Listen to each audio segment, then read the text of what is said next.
हमारा sigma web development experience की 15 number tutorial पर उस ट्यूटोरियल में एक्सटर्नल सीएसएस के बारे में जानेंगे। एक्सटर्नल का यूज़ किस तरह से क्या होता है और इसमें कुछ चीज़ें हमें ध्यान रखना होगा पूरे ज़िंदगी में। जब तक आप सीएसएस के ऊपर स्टाइल करोगे तब तक आपको ये यहाँ पर एक नियम है जिसको आपको ध्यान रखना है। तो चलिए क्या नियम है उनके बारे में जानते हैं। और उससे पहले अगर आप चैनल पर नए हैं तो सब्सक्राइब करके बेल आइकन दबा दीजिए, वीडियो को लाइक कीजिए और आप कमेंट में sigma batch hashtag sigma batch OP करके कमेंट कीजिए। और अगर आपको किसी सवाल भी पूछना है तो आपका सवाल जो भी हो आप कमेंट पे ज़रूर सवाल पूछिए, मैं उसका रिप्लाई आपको जल्द से जल्द कर दूंगा। मिलते हैं अब यहाँ पर हमारा कोड एडिटर पर। और अगर आप हमारा live classes online classes join करना चाहते हो तो आपको हाथ पकड़ के सिखाया जाएगा। पूरा वेब डेवलपर, आपको full stack developer, front end back and सारा चीज़ आपको हाथ पकड़ के सिखाया जाएगा। 24/7 का हेल्प सपोर्ट मिलेगा और भी बहुत कुछ मिलेगा। आप जाकर हमारा वेबसाइट पर विजिट करके और भी जानकारी ले सकते हो और अपने हिसाब के कोर्स अपने हिसाब का लिख सकते हो। तो यहाँ पर आ गए और सबसे पहले मैं आपको बताऊँगा फोल्डर्स के बारे में। तो यहाँ पर मैं फोल्डर में आ गया और बैक किया हूँ। यहाँ पर हमारा जो टैग था इंट्रोडक्शन, इंटरनल और इनलाइन, ये क्या आ गया, इंटरनल में क्यों आ गया, तो ये इंटरनल था और इनलाइन था। तो इसी के साथ हमें दो फोल्डर हमको बनाना है, एक एक्सटर्नल सीएसएस का और यहाँ पर आ जाएंगे बैक, और एक बेसिक सीएसएस का। तो बेसिक सीएसएस में इस वीडियो के बाद जितने भी हमारा कोड होएगा बेसिक का वो सारा फाइल हमारा बेसिक सीएसएस में आएगा। जब हम एडवांस में जाएंगे तब आपको एडवांस फोल्डर में बनाऊंगा, कब बनाना है कब बनवा के वहाँ पर फाइल सेव करना वो आपको बेसिक एडवांस में जब जाएंगे तब आ जाएगा। तो चलिए हम अपना कोड शुरू करते हैं और यहाँ पर मैं ओपन कर लेता हूँ हमारा index.html को। और आपको यहाँ पर मैंने जो फाइल लिया है index.html, यहाँ पर आपको क्या करना है, अभी मैं आपको एक चीज़ दिखाऊंगा। जो हमारा index.html मैंने फाइल कर लिया क्योंकि ये नियम है आपको फाइल इस तरह से लिखने का। ये हमारा जावास्क्रिप्ट में ये क्यों इंडेक्स हमें लिखना चाहिए ये आपको पता है। इंडेक्स के अलावा और कौन कौन सा नाम है जो हम फाइल में दे सकते हैं वो आपको जावास्क्रिप्ट के जब प्रोजेक्ट में जाएंगे, HTML CSS के प्रोजेक्ट बनाएंगे, जावास्क्रिप्ट के प्रोजेक्ट बनाएंगे, PHP में प्रोजेक्ट बनाएंगे, तब ये आपको सारा चीज़ मिल जाएगा। तो और यहाँ पर style.css आपको ये ध्यान रखना है, जब आप CSS के लिए अलग फोल्डर बनाते हो तो यहाँ पर स्टाइल के साथ आप .css को लगाना है। स्टाइल का जगह तो आप कोई भी नाम दे सकते हो लेकिन .css आपको देना ही है। जैसे मैंने बोला था HTML के लिए .html लेना होगा तब ये HTML फाइल बनेगा। तो .css जैसे लगाओगे CSS फाइल में तभी वो फाइल CSS के लिए बनेगा। तो यहाँ पर मैंने ओपन कर लिया है और अब यहाँ पर जाऊँगा index.html में यहाँ पर, और ये हमने कोड लिख लिया है div टैग और h1 टैग b टैग और जो हमारा टेक्स्ट है वो मैंने आ गया है। अब यहाँ पर आपको क्या करना है, लिंक टैग यूज़ करना है और लिंक टैग के अंदर आपको एक रियल एट्रीब्यूट आता है जिसके अंदर वैल्यू आपको पास करना है STYL स्टाइल और SHEET सीट, और यहाँ पर href में आपको एक फाइल का लिंक देना होगा style.css। और जैसे आप यहाँ पर इसको रन करोगे तो आपका CSS आ जाएगा।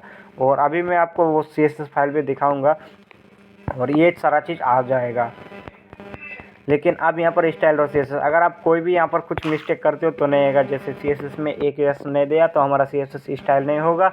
ये आपको पूरा चीज़ कम्प्लीटली देना होगा और तभी आपका स्टाइल काम होगा। अगर यहाँ पर भी एक ई नहीं देता हूँ तो हमारा काम नहीं होगा। तो यहाँ पर दोनों आपको पास करवाना है।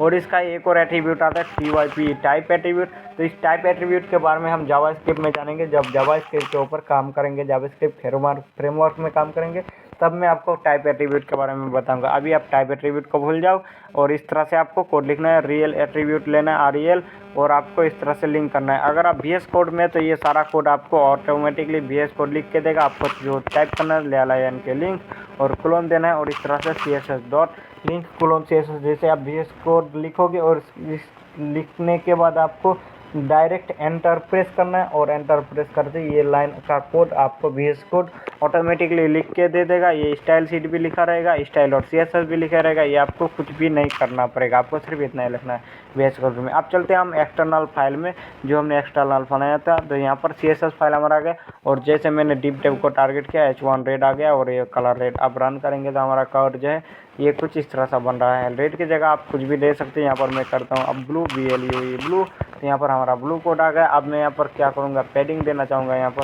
तो पैडिंग दूंगा कितना, 15 पिक्सल का और यहाँ पर 14 पिक्सल, कोई भी फर्क नहीं पड़ेगा एक पिक्सल में। ये हमारा पैडिंग क्यों काम नहीं किया 14 पिक्सल, तो ये हमारा पैडिंग नहीं आया 14 पिक्सल का। तो ये हम क्या करते हैं यहाँ पर 50 पिक्सल कर देते हैं। और अच्छा, हमें CSS फाइल में जब भी आप कोड लिखोगे तब आपको अगर कोड लिख के रन करोगे तो आपको क्या करना पड़ेगा, CSS फाइल को इस तरह से सेव करना पड़ेगा। आप HTML फाइल सेव नहीं कर रहे थे तो आपका इस मोबाइल पर काम हो जाता था, लेकिन आपको अगर डेस्कटॉप पर है तो आपको HTML फाइल CSS फाइल दोनों फाइल को तो आपको सेव करना ही होगा। आपको यहाँ पर Ctrl+S चाप प्रेस करके सेव कर सकते हो, या फिर आप फाइल के ऑप्शन में जाकर वहाँ से आप सेव बटन पर क्लिक करके सेव कर सकते हो। तो आपको फाइल को सेव करना पड़ेगा, तभी आपका स्टाइल अप्लाई होगा, रन होते टाइम आपका स्टाइल अप्लाई होगा। तो यहाँ पर आ जाएंगे, अब आप सेव करोगे, हमारा फेस ये जो बैकग्राउंड आ चुका है। अब मैं चाहता हूँ बीटेक का कलर चेंज करना, तो मैं बीटेक को लूँगा इस तरह से, और यहाँ पर कलर में पास कर दूँगा। बीटेक का कलर क्या करना चाहूँगा, मैं बीटेक का कलर करना चाहूँगा क्या, बीटेक का कलर F या फिर मैं एक्वा कर देना चाहता हूँ, और इसका भी फ़ॉन्ट साइज़ में बड़ा करना चाहता हूँ। फ़ॉन्ट साइज क्या करना चाहूँगा, मैं इसका फ़ॉन्ट साइज़ करूँगा 32 पिक्सल। ये हमारा 2 रैम हो गया है। अब मैं 2 रैम का अभी अप्लाई नहीं होगा, जैसे मैं इसको सेव करूँगा और अब रन करूँगा तो हमारा कोड यहाँ पर अप्लाई हो चुका है। तो मिलते हैं आप नेक्स्ट वीडियो में, और इस नेक्स्ट वीडियो में बहुत ही इंटरेस्टिंग होने वाला है। वहाँ पर हम कुछ अलग अलग चीज़ों के बारे में जानेंगे, और मिलते हैं नेक्स्ट वीडियो में। Thank you, keep watching.